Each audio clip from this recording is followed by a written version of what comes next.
Confusion et incertitude après Tchernobyl. Les Européens s'étaient mis d'accord, soi-disant, en fait à cause de l'Italie. L'accord pour prendre des précautions contre les produits irradiés. L'accord n'a pas eu lieu. Nous écouterons les explications de Jacques Delors, le président de la Commission européenne. Confusion et incertitude en France aussi. Quel nuage? Quand est-il passé? Quelles conséquences? Les soviétiques sont trop discrets. Les scientifiques sont trop discrets. Alain Carignon, ministre de l'Environnement, est l'invité de ce journal en direct de Grenoble. Tennis, le Noah des grands jours. Il a balayé Lendl hier soir en demi-finale à Forest Hill en 2-7. Ce soir, il retrouve un revenant en finale, Villas. L'hommage de toute une ville à Gaston Defferre. Les Marseillais sont venus très nombreux saluer affectueusement la dépouille de leur mère.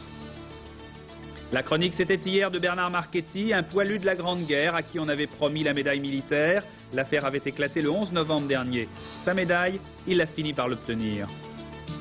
Le festival de Cannes, un peu de recul. Noël Mamère a vécu pour la première fois les folies cannoises. Il nous adresse une lettre à la fin de ce journal. La météo, encore des incertitudes sur le nord, beau temps sur le sud. Les prévisions de Laurent Boussier dans quelques minutes.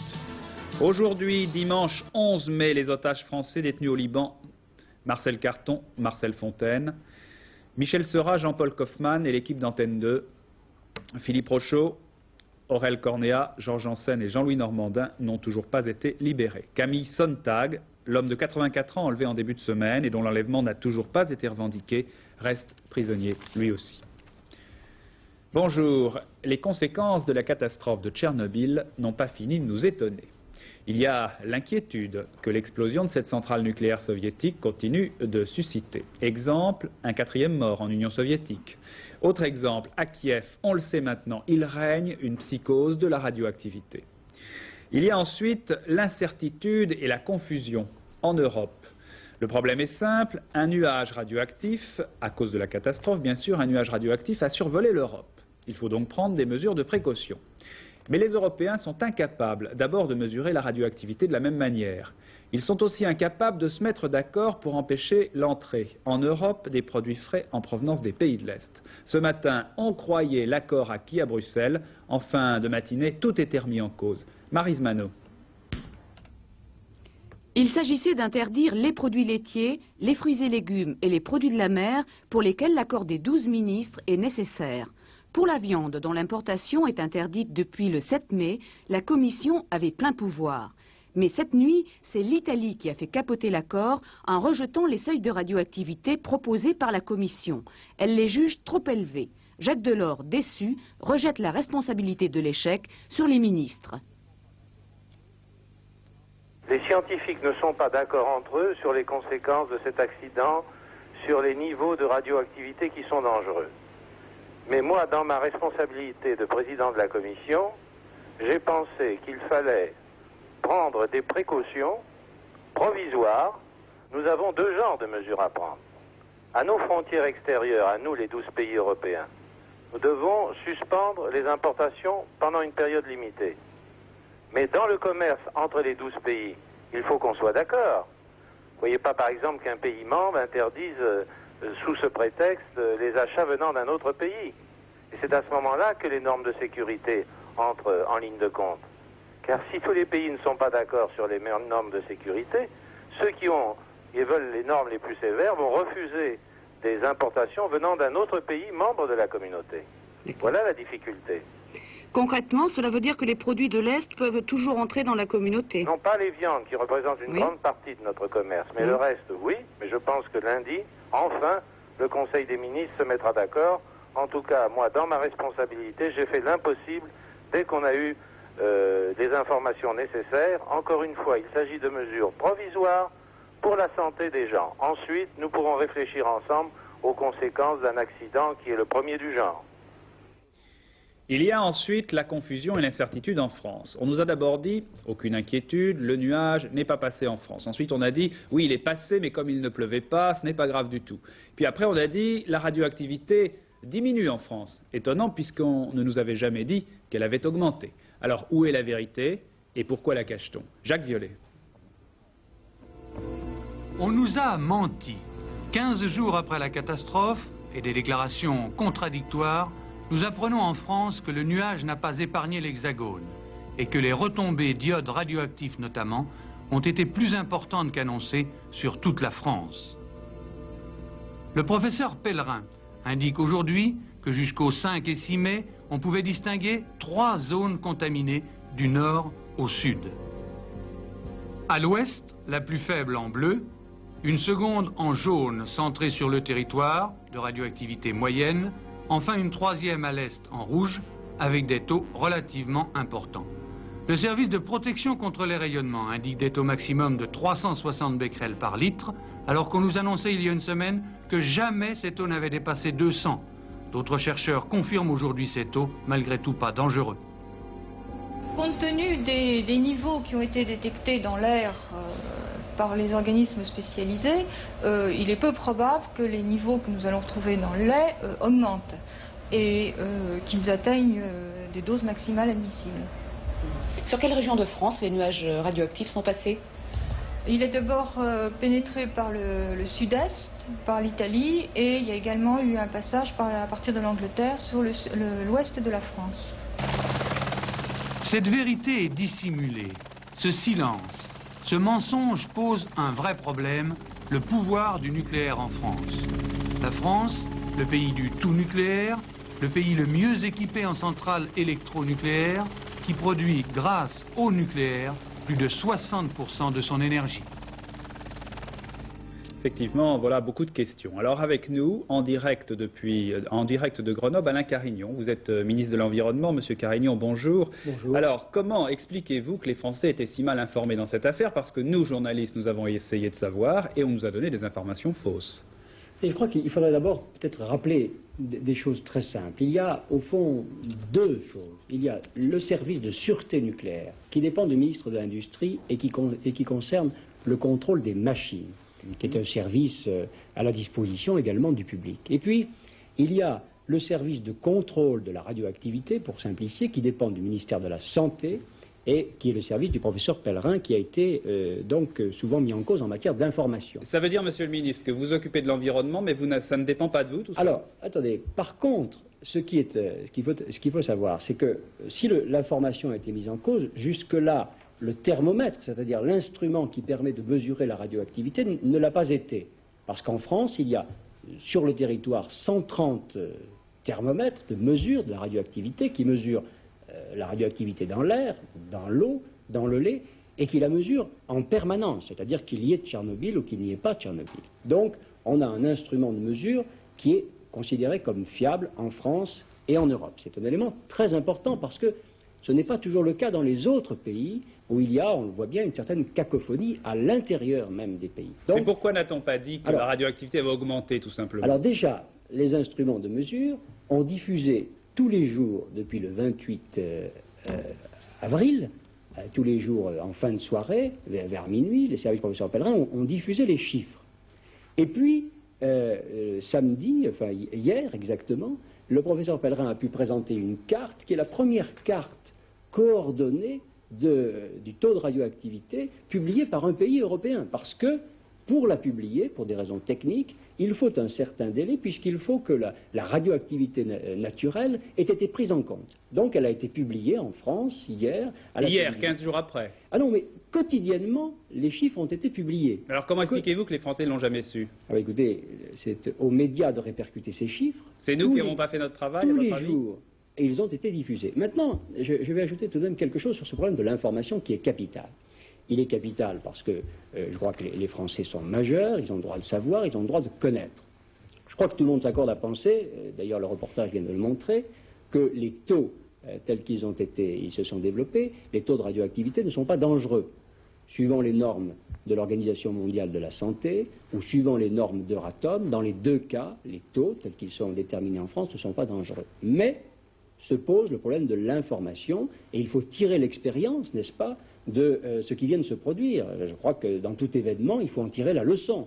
D'abord parce qu'un tel accident peut se reproduire. Il peut se reproduire parce qu'il y a, il faut le dire, 25 centrales à peu près du même type que Tchernobyl en URSS, qu'il y en a dans les pays de l'Est. L'incident peut aussi se reproduire en Europe. Bref, donc Alors est-ce qu'on sera mieux informé à l'avenir? Alors, moi je propose, puisque nous avons des thermomètres, des instruments de mesure qui sont qualifiés, Je propose qu'il y ait une cellule de coordination de l'information qui soit organisée, qui bénéficie des informations de l'industrie et de la santé, et qui nous permette, si un incident de ce type se produisait, d'informer de façon coordonnée les Français avec tous les éléments possibles, car je crois qu'en la matière, surtout s'il y a des mesures de protection à prendre, l'information est un élément capital. Ce serait une haute autorité de l'information nucléaire, comme le réclament les écologistes, par exemple? En tout cas, il faut que, je ne sais pas sous quelle égide et sous quelle forme, il faut que cette coordination se fasse, car je crois que nous en avons les moyens en France. Alors, tout de même, il y a déjà donc une catastrophe à Tchernobyl, il y a des informations qu'on aimerait connaître. Par exemple, est-ce que les produits alimentaires en France ont subi la radioactivité? Est-ce qu'il y a des produits, par exemple, qui ont été surgelés et qui donc garderaient cette radioactivité? Est-ce qu'on va savoir tout ça? Vous avez les mesures qui ont été diffusées hier prouvent que donc c'est le sud-est, c'est l'Alsace-Lorraine, c'est un peu l'ouest qui ont eu des taux de radioactivité plus élevés et qui sont, je le répète, pour l'instant, je crois que c'est admis par tous, bien en dessous, n'est-ce pas, des taux à partir desquels il y a danger, mais largement en dessous, 5, 10, 100 fois en dessous des taux de danger. Donc... Mais alors les Allemands, par exemple, ont pris des mesures. Il suffit de voir en Alsace, par exemple, d'un côté du Rhin, il y a des mesures assez strictes de protection, de prévention. De l'autre côté, rien du tout. Ça vous semble normal? Vous avez d'ailleurs la communauté économique européenne et le reportage qu'on vient de voir le prouve. Maintenant, un certain accord qui doit avoir lieu à l'extérieur de nos frontières, je crois qu'il sera probablement le plus facile à trouver, et puis à l'intérieur, car maintenant vont se greffer les intérêts économiques, un peu divergents, des pays européens. Car il peut y avoir là camouflage derrière la sécurité ou la sûreté d'intérêts économiques qu'il nous faut déterminer avec beaucoup de précision. Alors nous, Français, nous prendrons, nous donnerons, il faut que nous puissions diffuser quotidiennement les mesures de contrôle qui sont effectuées en France, qui existent et qui sont fiables. C'est vrai qu'en France, il y a un lobby pour le nucléaire. La France est un pays du tout nucléaire. Est-ce que vous engagez, Monsieur le Ministre, à donner vraiment toutes les informations dans ce domaine? Oui, je souhaite même que cette cellule de coordination de l'information soit placée sous l'égide du ministère de l'Environnement, qui est là pour prévenir et pour protéger. Merci Alain Carignon, merci de toutes ces explications. J'ajoute que la mobilisation antinucléaire se poursuit en Europe. 15 000 personnes défilaient hier soir à Munich, en Allemagne. Manifestation également à Athènes, à Rome, à Ljubljana, en Yougoslavie. Puis aussi à Gravelines, dans le nord de la France, des écologistes ont occupé les marches de la mairie pour protester contre le manque de crédibilité des informations officielles sur la centrale nucléaire toute proche. Le sport maintenant avec le tennis. Décidément, plus Roland Garros approche, plus Noah apparaît au point. Hier soir, à Forest Hill, en demi-finale du tournoi des champions, Noah s'est payé le luxe de balader Ivan Lendl en 2-7, 6-3, 7-5, mais en fait une victoire encore plus aisée que ne l'indique le score. Jean Mamère. Très belle victoire en effet de Yannick Noah, numéro 7 mondial sur Ivan Lendl, numéro 1. Car si Yannick Noah l'a emporté, c'est autant grâce à ses balles très hautes que aussi aux erreurs de Ivan Lendl. Un Ivan Lendl qui revenait à la compétition après plus d'un mois d'arrêt sur une blessure lors de son dernier tournoi et qui a donc dû laisser échapper cette accession à la finale au profit de Yannick Noah. Après La Quinta et Monte Carlo, Noah dispute donc ce soir sa 3e finale d'un grand tournoi et il sera opposé à Guillermo Vilas, vainqueur de Martin Haite, 6-3, 6-3. Il est possible, et il faut l'espérer, que Noah l'emporte face au vétéran, entre guillemets, Vilas, âgé de 33 ans. Nous verrons cela. Jean, d'autres résultats, brièvement? Oui, avec un petit événement hier soir. C'est le premier titre de champion de France remporté par l'équipe d'Orthez. Orthez, c'est une petite ville du Béarn de 12 000 habitants, plus connue pendant longtemps pour jouer son basket sous son marché couvert. Mais hier soir, avec le titre, eh bien, le foie gras a été scié à grosse bûche. Encore d'autres informations, Jean, la suite? Oui, d'autres informations avec la victoire aux 4 jours de Dunkerque dans la 5e étape du Français Vincent Barthaud. Arrivé cette nuit de Tabarly sur Côte d'Or, 2e de la 4e et dernière étape de la course autour du monde en équipage. Lionel Péan, le Français, s'il veut l'emporter, doit maintenant se dépêcher car UBS Switzerland est arrivé depuis maintenant plus de 42 heures. Et puis enfin cet après-midi, Grand Prix de Monaco, 15h30. C'est le plus beau circuit du monde et l'un des plus beaux Grands Prix à remporter pour un pilote de Formule 1. Prost l'a déjà remporté 2 fois de suite, il est pole position, pourquoi pas 203. Merci Jean. La politique hier soir pour célébrer le 5e anniversaire de l'arrivée de la gauche au pouvoir. Les socialistes avaient organisé de grands banquets républicains dans toute la France, particulièrement marqué celui de Lyon avec Ernu, Popren et surtout Lionel Jospin qui faisait sa rentrée. Dominique Laury. La Chiraki ne sera qu'une parenthèse. Formule de Jean Popren qui résume assez bien le climat optimiste de ce banquet anniversaire du 10 mai. Charles Hernu, Jean Popren et Lionel Jospin ont affirmé que le PS pouvait revenir au pouvoir s'il réussissait sa mutation, devenir un parti de rassemblement autour de François Mitterrand, qui, pour ses leaders socialistes, est le meilleur candidat pour 88. Le premier secrétaire a saisi l'occasion pour évoquer la cohabitation. Nous sommes avec la coexistence institutionnelle dans une situation originale. Il ne peut pas y avoir de guerre entre les deux éléments du pouvoir exécutif, sinon ce serait la crise immédiate et le peuple devrait trancher. Il ne peut pas y avoir non plus de compromission politique, car les deux hommes de cet exécutif incarnent des politiques différentes et sont fidèles à des valeurs différentes. C'est donc, nous le comprenons tous, cette situation ouverte le 16 mars 1986, une situation transitoire, une situation précaire qui certes honore le sens de la démocratie de notre pays, le sens de la responsabilité des dirigeants politiques, mais qui ne durera pas et que nous devons donc mettre à profit pour la perspective de 1988. Analyse identique à Rouen, Laurent Fabius n'exclut pas que les premiers accros surviennent dès l'automne entre le président et le gouvernement, voire au sein de la majorité. Car a-t-il lancé, la Corrèze, le Lyonnais et l'Auvergne ont visiblement beaucoup de mal à cohabiter. À Marseille, l'hommage à Gaston Defferre. Les obsèques du maire de Marseille auront lieu demain, mais de très nombreux Marseillais ont déjà défilé depuis hier devant la dépouille de leur grand homme. Olivier Lerner à Marseille. Des draps bleus et blancs sur la façade de la mairie en signe de deuil. Depuis hier soir, les Marseillais se recueillent dans la chapelle ardente où repose Gaston Defferre. On attend plusieurs centaines de milliers de personnes pour les funérailles qui auront lieu demain, du jamais vu à Marseille. Les querelles de succession ont cessé dans l'immédiat. Marseille se tait pour veiller son maire. 3500 personnes ont été invitées à titre personnel. 200 000 Marseillais vont accompagner Gaston Defferre jusqu'à sa dernière demeure. La cérémonie des obsèques qui débutera demain à 11 h. Les allocutions seront prononcées par le premier adjoint au maire, Jean-Victor Cordonnier, Lionel Jospin et Jacques Chaban-Delmas. Tout Marseille sera au rendez-vous. C'était mon patron, 42 ans à la mairie, c'était un bon type. Il a beaucoup aidé des jeunes surtout. Vous avez vu le port et la plage jusqu'à la Pointe-Rouge, c'est lui, et les hôpitaux, c'est lui. Moi je le regrette beaucoup, d'ailleurs j'en ai beaucoup pleuré. Gaston Defferre aura passé 33 ans de sa vie à la mairie de Marseille. Les Marseillais commencent à réaliser qu'une page de l'histoire de leur ville est définitivement tournée. En bref, dans l'actualité internationale, Londres expulse 3 diplomates syriens. Margaret Thatcher a donc franchi un nouveau pas spectaculaire dans sa croisade contre le terrorisme. En Espagne, 10 terroristes présumés arrêtés. Ils étaient membres d'une organisation antisioniste. Ils s'apprêtaient à commettre des attentats contre des entreprises américaines à Madrid. La météo, tout de suite, les prévisions de Laurent Boussier. Laurent ? Eh oui, côté météo, pas de problème, on a toujours quelques nuages au nord, et un temps ensoleillé au sud. Ensoleillé avec quand même une petite exception sur le sud-ouest. Regardez la carte du temps prévu pour cet après-midi.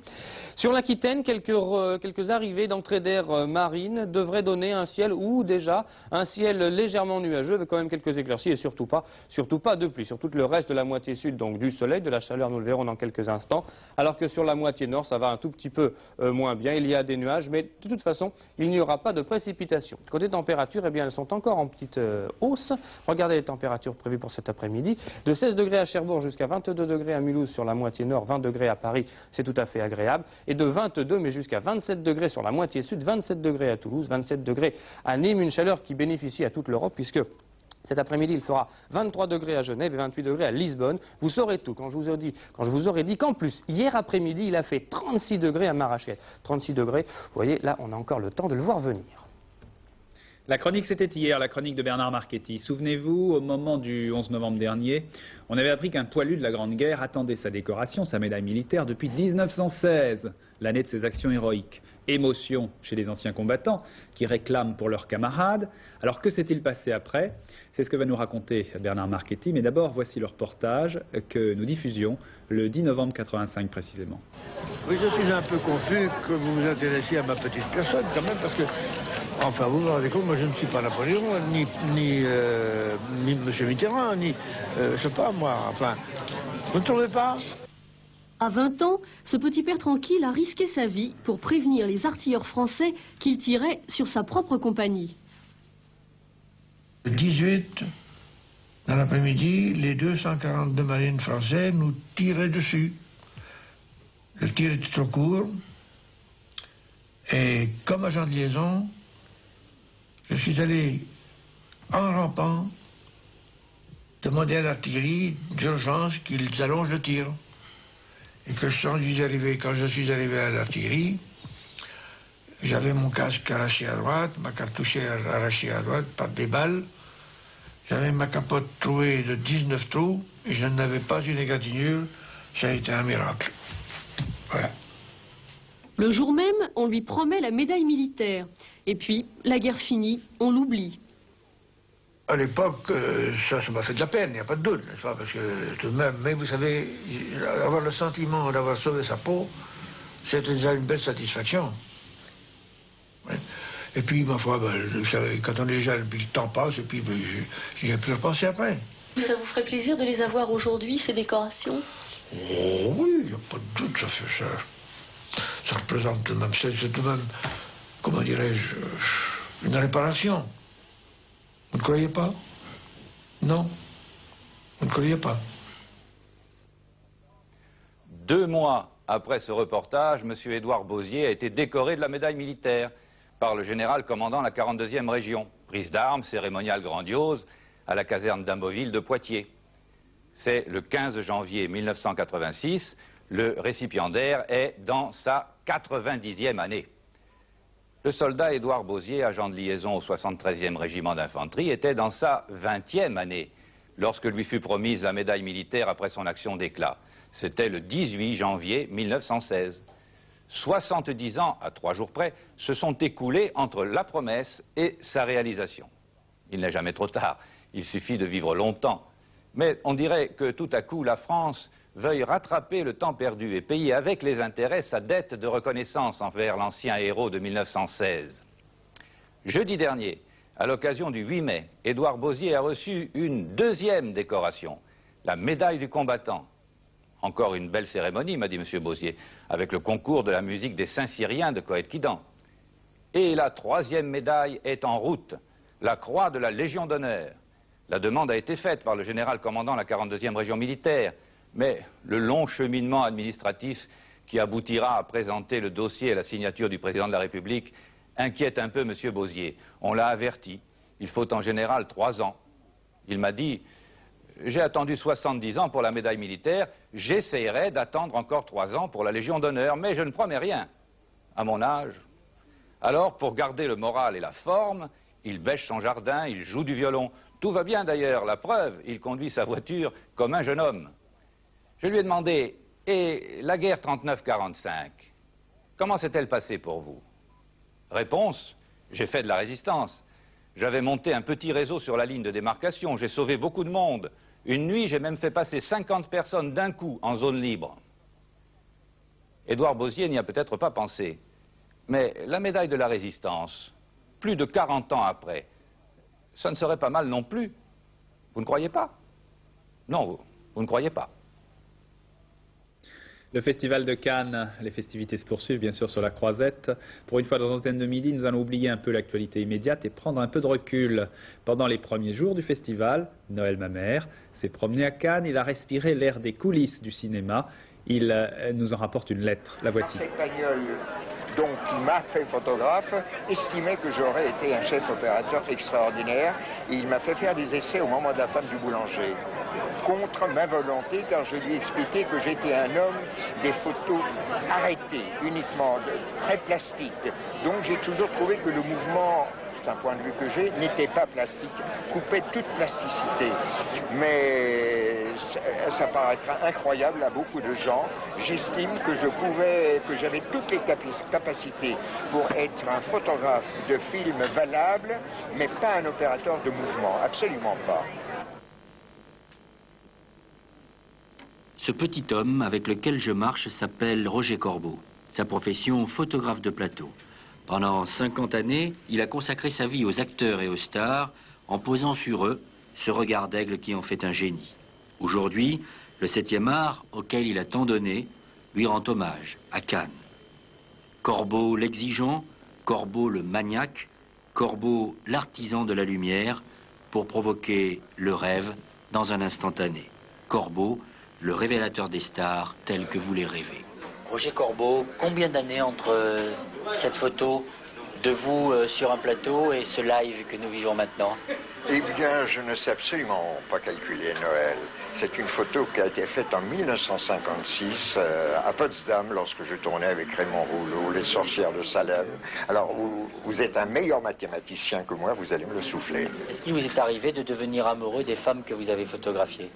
De certaines, bien sûr, bien sûr. J'étais très très amoureux de Faye Dunaway, Maria Cazares me laisse un souvenir très très profond, Stéphane Audran que je trouve d'une telle beauté. Peux-tu un peu serrer, s'il te plaît? Serre un peu.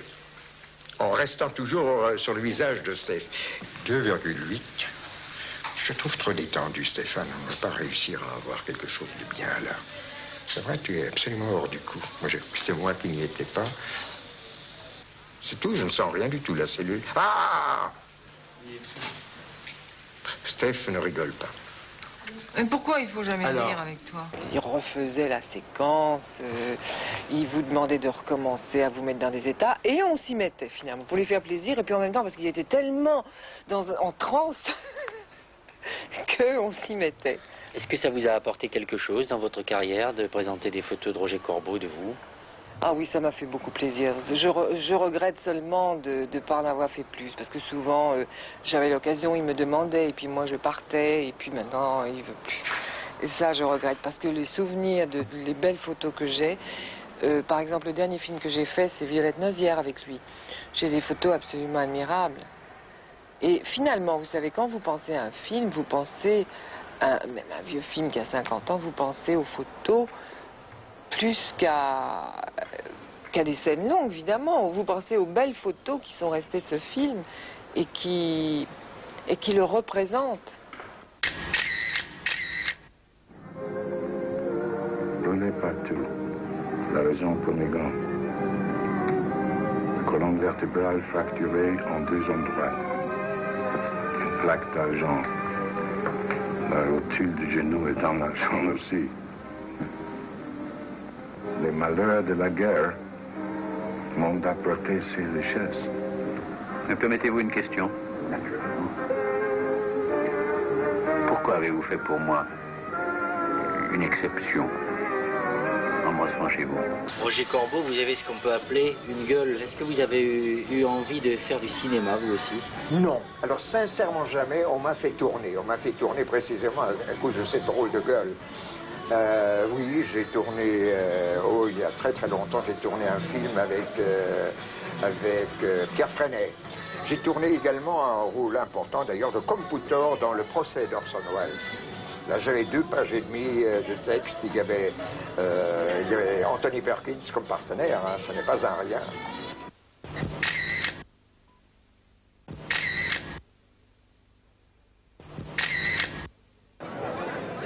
Roger Corbeau, cette atmosphère de Cannes, finalement, c'est pas si mal, c'est plutôt agréable, c'est terrasse, beaucoup de monde, on est bien, le soleil.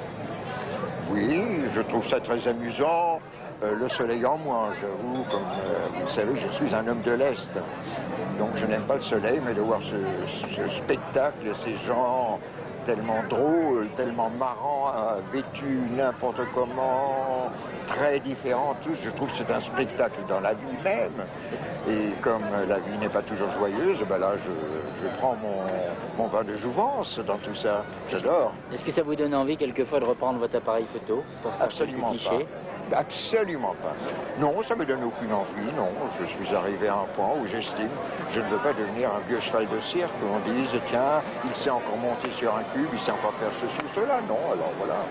Je suis relativement paisible. Monsieur le vrétographe, comme dirait Brialy, vous voilà donc célébré. À votre tour, vous devenez la cible des objectifs. Pour quelqu'un qui n'aime pas les mondanités, vous devez être un peu gêné par tant de représentations.